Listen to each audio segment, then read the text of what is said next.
Hey there, Matt Wicks from SSW here. I'm here at NDC Sydney, and I've been talking to Jimmy Bogard about integration tests. Jimmy, how are you going? I'm doing well. Excellent.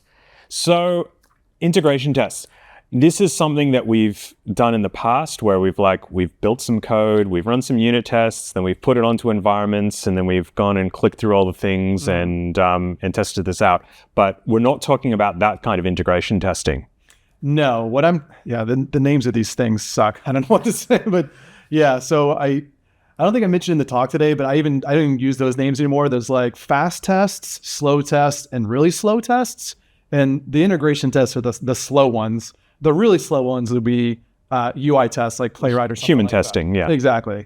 And then of course, fast tests is just like it runs in process, doesn't access anything out of process, doesn't touch disks, anything like that. So those are very fast. So we're talking about things with no side effects, things with side effects, and then humans. Yep, exactly. Yeah. Or like there's things being clicked. We don't even know what a unit is for a unit test. I'm sure never understood does because he wrote the book, but no one can really agree. So yeah, talking about the integration test. So that's going to be the ones that talk to your kind of direct dependencies. So things that you own and control. Mm-hmm. And yeah, that's what we covered today. Yeah.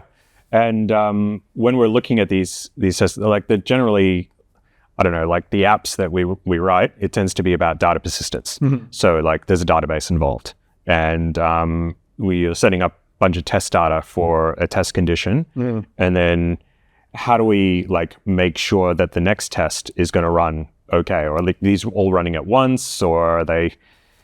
Yeah, so this one where because this is a long journey that's taken me to get to this point.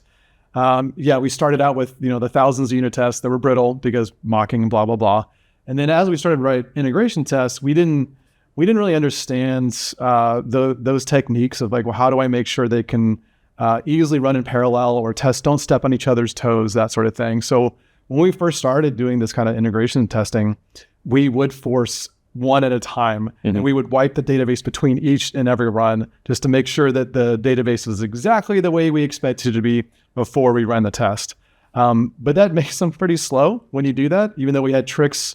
Like I even had a library called Respawn that will clean up the database very quickly, but it's still slower than if you didn't do that at all. Okay. So yeah, that's some of the things we were talking about today was just how, what techniques can you put in place so that your tests can run in parallel, and you got to get like maximum speed out of that. Okay, because that's interesting, because like we've got a clean architecture template and it does use Respawn mm-hmm. in there, so that's most probably some things that we can change there, because like we're in the age of AI now, and it's so easy to just pump out loads of tests. It's kind of criminal not to.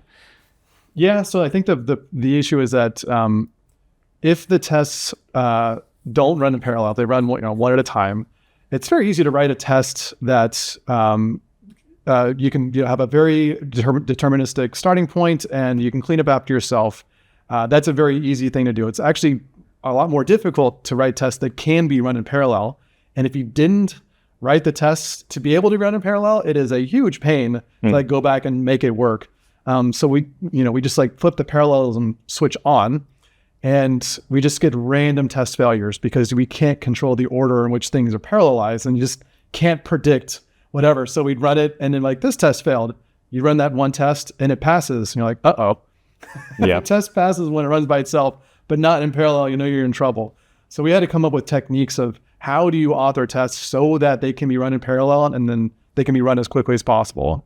And that's how we can get from I was on projects where, again, these are very long-lived 18, 24-month projects with big teams. Mm-hmm. So we'd have integration test suites with well over 1,000, 2,000 integration tests.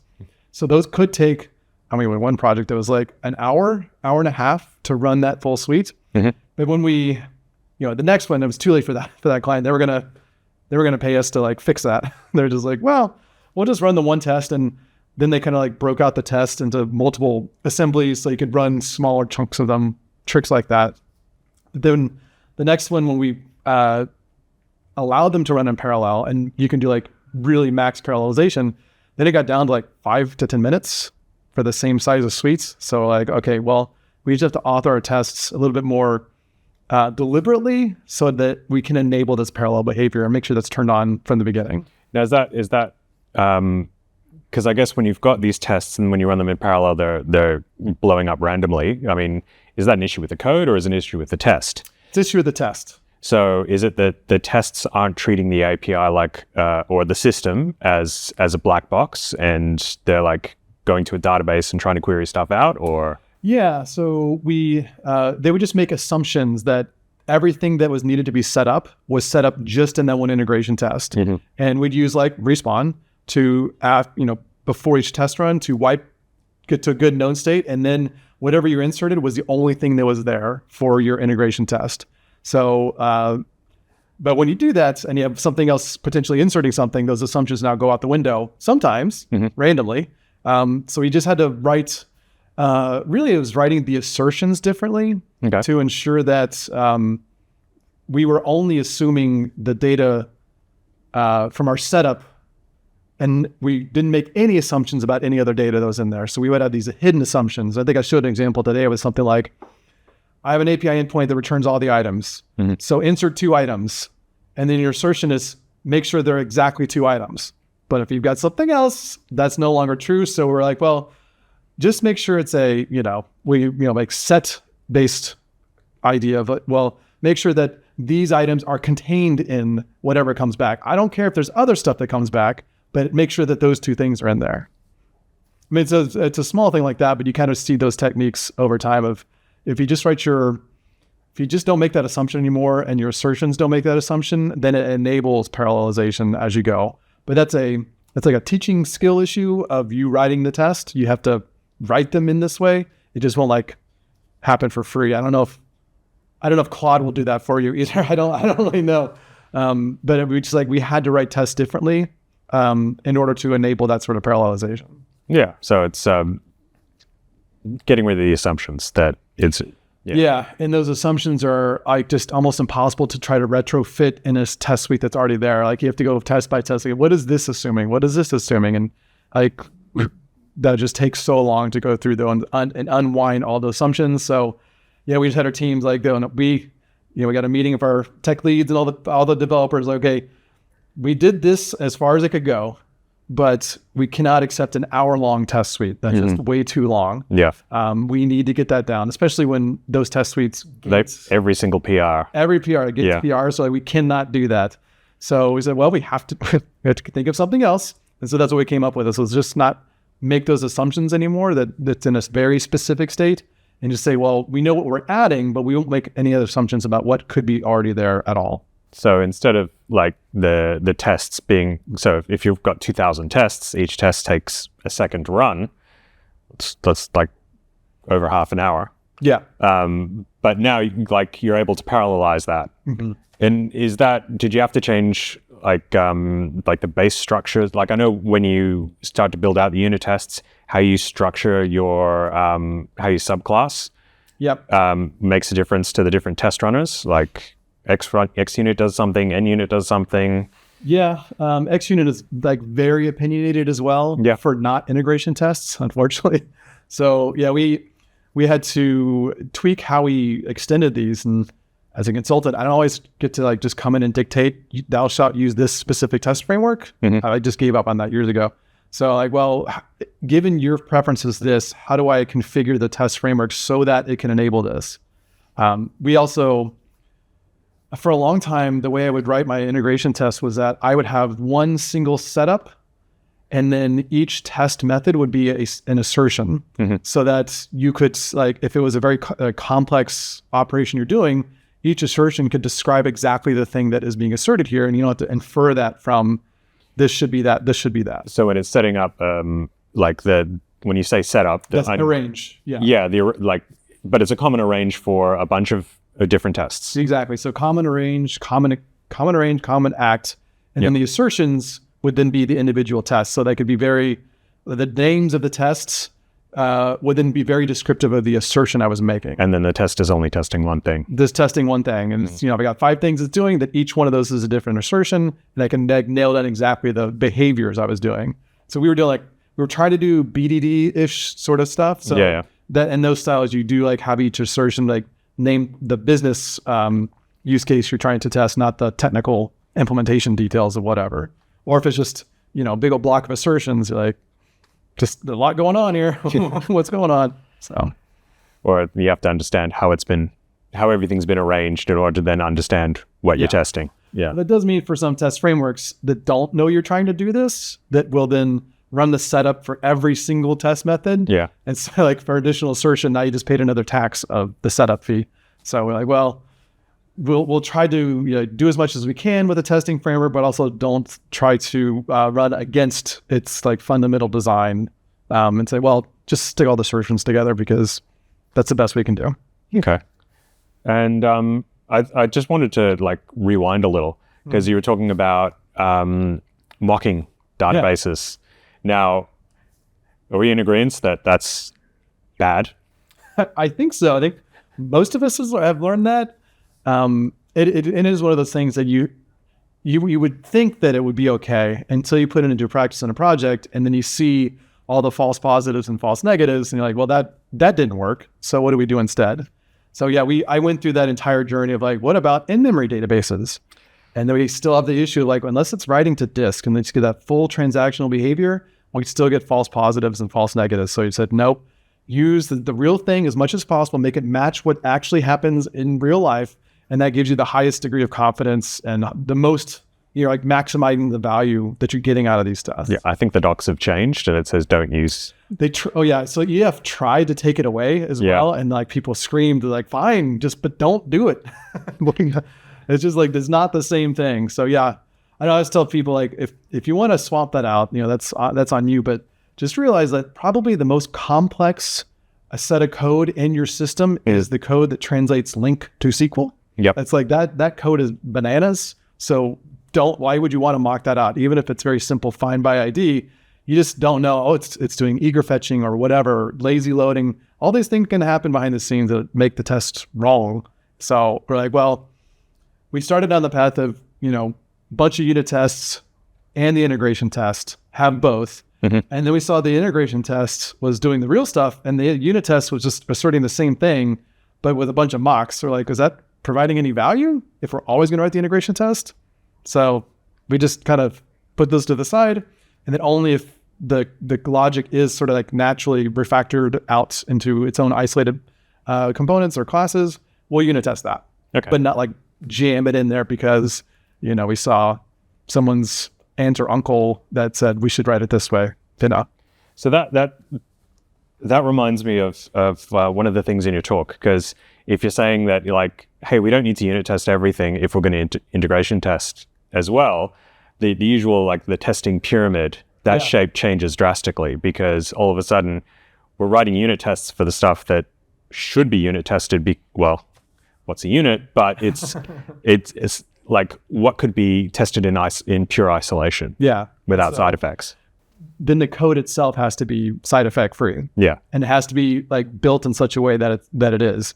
I know probably like the F# folks are like, oh, this is brain dead simple for them because everything is like whatever, but not for us like object-oriented folks. So like you'd have to refactor that logic into something else that doesn't depend on anything, and mocks don't count. Mm-hmm. Or they do count? No, they don't count. Yeah, anyway. Don't want to have like a faked out dependency for something that you own. So on that topic, potentially contentious point of view. Mm-hmm. I want to ask your opinion because we're talking about mocking out things. Mm. I go to some clients and they've got their code set up and they're using EF or EF Core or whatever. Mm-hmm. That's cool. But then they've got a repository sitting on top of that, and then a unit of work sitting on top of that. And without anchoring you, where does your mind instantly go? For any of those kinds of design decisions, I was on the path of like put all those in all the time because we thought we needed them. And after this experience of the brittleness of the tests, we threw all of those assumptions out the window, either one will work, and said, let's only put these things in here if there's some need that arises from the code, whether it's the code or the test, like that the need arises naturally from not having that thing in there.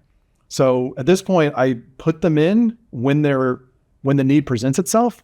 So you're applying Yagni. Yeah, You ain't gonna need it. Yeah. Yeah, just wait for the code is easy to write and refactor. So just wait till it's required and then put it in there. And there's definitely ones I can see that are required. So one example is MongoDB does not have those patterns implemented in its drivers. Yep. So EF does, and I'm not talking the abstraction aspect of just they don't implement that pattern whatsoever. So we implemented those patterns with the Mongo driver because we wanted to have that repository-like behavior and in a unit of work and the identity map, all those things you get from EF were not in the Mongo driver. So we need those because we can't keep track of what entities have been changed. It doesn't. We need to. Yeah. So we put that in place. And if they were using Entity Framework, you put it if they actually need it. Yeah, exactly. If there's if there's something that's some code smell or something preventing us from doing something, then we'll put it in there. What I stopped doing was putting those in there in service of mocking and unit tests. The reason why we put those in the first place, one, we thought it would help us, if we changed our ORM to something else, we assumed that would help, but it turns out it did not. How many times did you change ORMs? Well, there's that. But in the times that we did actually need to do that, so we had one client that was on, they were in Hibernate, and then they wanted, there was a pretty old project. And then so we looked at NPOCO or Petapoco, micro RM, and then EF as well. And we found that the abstraction actually prevented us from being able to make those changes because we'd have to make it everywhere across the entire system and test every single request, every single possible use case, because you can't easily on a request by request basis say, okay, this time we're going to try Petapoco. This time we're going to try Entity Framework. You can't easily do that from your dependency injection configuration. So any pattern we put in place that is meant to make it easier to do this, that does the complete opposite, then maybe we shouldn't put that in for that reason. Okay. It didn't help us achieve the goal that we put it in there for. It actively prevented it. So we're let's only put these kinds of things in place when there is some specific need that arises, and understanding that in any kind of refactoring like this, I'm never going to try to change all the different endpoints all at once. I want to do a use case by use case basis. Put it in here, test makes it work. Okay, now let's just for the same reasons we follow a CQRS pattern. Yeah, exactly. We want to contain that blast radius of change. Yeah, and so when we have those kinds of things that have a very wide blast radius, then we know, okay, this is going to be a problem if we ever actually do need to swap it out for something else. But we'll see things do something like file system. We're okay, locally you're on the file system, but in the cloud you're on Azure storage, whatever. It's okay, we'll have a lightweight abstraction so that it makes it easy for us to not use Azure storage locally if that's what we want to do or whatever. And then we can swap it out. But it's, again, the blast radius is much smaller, and we do know that we're actually actively swapping it out, not just maybe someday speculatively we'll need to do this when there's no demand from the customer to do this. We put in those repository patterns for a testing purpose because we couldn't do it any other way before. And now the technology is caught up. So we've got Testcontainers. So the database is ephemeral. Who cares? Yeah. And that suits tests nicer, and then the code's easier to write. And then with the storage concerns, hey, we may be on disk or we may be in the cloud. Azure can deal with that for us as well, because we can then go, hey, there's blob storage. We'll mount the volume in a certain place. Yeah. And as far as the code's concerned, it's on disk. Yeah, it's just the let Azure. It's a little different, but yeah. So it's funny how there's we abstract some of these things away, and now we don't have to in some regards. I don't know how far I swung the pendulum the other way, but just taking that sort of Yagni approach and saying I think that's the key takeaway. Yeah, just wait until the need presents itself. But it does require someone to be able to recognize the need. So that's why, for some of these things, just use templates, because if you don't have someone that has taken an active refactoring approach to the code base, then I just say, use use a template that like has good enough decisions. That's like You've probably fine. You've got most probably a good starting point, from there that you're not going to go that far off the beaten track. Yeah, exactly. If it does require refactoring, then it does require someone to like pay attention and see that and whatever. But when I was doing tech lead a lot, that was like half my role was just kind of being the curator of the code and looking out for these things. Like I would not review pull requests line by line, but I would look for trends that I would see and be like, oh, it looks like we've done this in 6 places. Let's try to build some kind of abstraction for whatever this kind of stuff is. But it requires more active participation in the changes that are happening. Yeah. Is this, again, since we're in the age of AI, is this something where you see AI playing a bigger role? Or I don't know. So I've yet to ask Claude to do anything like really complicated in terms of refactoring. Okay. So a lot of times refactoring for me is an exploratory exercise of like, let's try this path. That didn't result in a great result. So let's unwind it and go this path. I view it as like I try to view the code as highly malleable and I can make little changes and try out different things. So I've had to like point it at, I don't know, just things, not just like cleaning up code, but like deriving designs and behavioral patterns from what's in there. I've yet to point Claude at it because I'm just so used to doing it myself. Yeah. And like I need to work through it myself to see, okay, does it bend this way or not that way? It's hard to tell unless you're like actively going through the process. Yeah, that's okay. But I mean, if I got the tokens, might as well try. Yeah. I mean, there's something to be said about saying, hey, spin up a few sub-agents and try a few different ways. And then you get to review all 5 ways at once, Well, I mean, oftentimes it'll be things like, okay, it always starts from code smell. So things like, I've got a switch statement in 6 places that is switching off the same things. What can I do to extract something out of there that represents now that concept as an explicit design? So it's all the behavioral patterns from the old design patterns book. Like that's what I'm trying to look for is those code smells of like lots of conditional complexity or whatever, big switch statements, things like that of like, there's probably a concept here that I want to pull out. But it's usually like me, I'm gonna kind of look at it like, okay, I can see it's doing these things in these places and these things in these places. So what is the concept that these 2 things are representing that I can pull onto a first level design concern or design artifact in my system?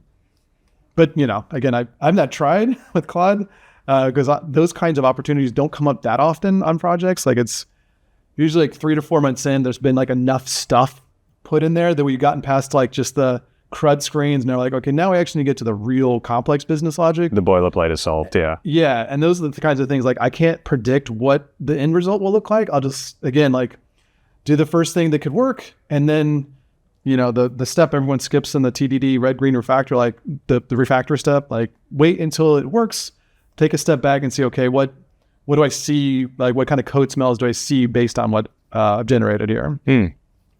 Okay, so just to circle back, because we were talking about test containers before, and I think it would be remiss of us not to mention not to ask about the Aspire testing library, because like I know I've got like on one of my recent projects, we've been using test containers, Respawn, like I said, which that may change soon. And now that we can parallelize those database tests, then we can shorten down those PR times, which I'd love. Yep. So there's a bunch of work we could do there.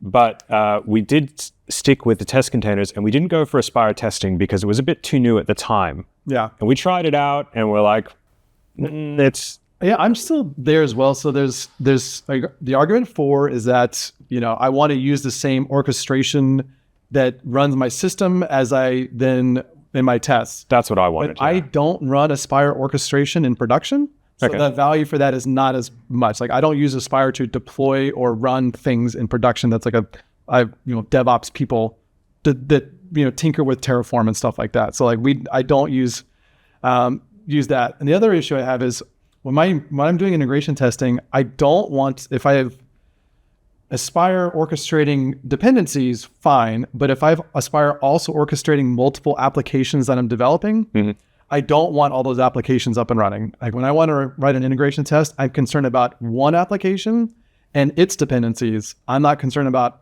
all the applications and all the dependencies. So like what I'm picturing is like you've got your solution, and that may have like multiple APIs in there, and you're just focused on this API, not all these other ones. Yeah, I'm testing a single request, right? A single HTTP request. I don't care about everything else. And if something if there's some event or something that crosses the boundaries, you're really just looking to see if like, hey, the event was flicked to a message bus or something like that. Yeah, exactly. So if I was trying to get like playwright style, like end-to-end test, that could be interesting. I just don't write a whole lot of those because they tend to be more brittle. They tend to be more difficult to maintain over time. Yeah. So I like, if I'm starting with Aspire and then removing these things, versus starting with the ASP.NET Core integration testing and then adding test containers, that seems to be right now a better result. Although I was talking to Jason Taylor earlier, and he showed me how he was doing the same approach of test containers, but using Aspire to do that. Okay. So not using the distributed test, like the testing stuff of Aspire, but just replacing his usage of test containers with Aspire orchestration. He's like, it's basically the same code. Instead of bringing some other thing, it's like, well, we can just use the same stuff we've already got. I guess in that scenario, when you've got like 5 different APIs, how are you spinning up just that like one? So then you are, when I say replacing the test container code, I do mean like you're writing a subset of the Aspire setup code for that integration. Okay. Test. So yeah, it is literally just like replacing test containers with Aspire containers. And then perhaps you get things from like the service discovery and things like that, where if I got to poke in connection strings manually, that was like the ugly code of what I was showing today. Yeah. If it could replace that, then that is interesting to me, because the setup of these integration tests is a bit of a black magic. Like it's not something that you kind of write once and you never touch again. And so when the next developer comes on, they're like, what is all of this? I'm like, I promise it's good. I promise it works. So yeah, if it could help simplify that part and make it easier to understand, then I would look at it. But in terms of the testing library from Aspire, I just don't see as much value in doing that. It'd be interesting to see what happens with it then. Yeah. I mean, I'm always willing to try it out because, I feels like these tools can always improve over time. Like I'm not married to any of these things. Like I told you, I don't use Respawn nearly as much because they write my test difference. So I'm not using that library just because I wrote it. It's just like it accomplished a thing for a time. But it accomplishes yes, for a time, but now that you don't have to use it, you actually have more like real world style testing as well. Yeah, exactly. So again, it's always to service whatever need I have. So if I don't have that need, then I want to use it. So, same with test containers. Like if there's a better way, then I'll check it out. Use only what you need and use what's the best out there. I always say like, just use the best tool for the job. Like, thanks for that. All right. Well, on that bombshell, this is Matt Wicks from SSW signing off. Thanks for watching.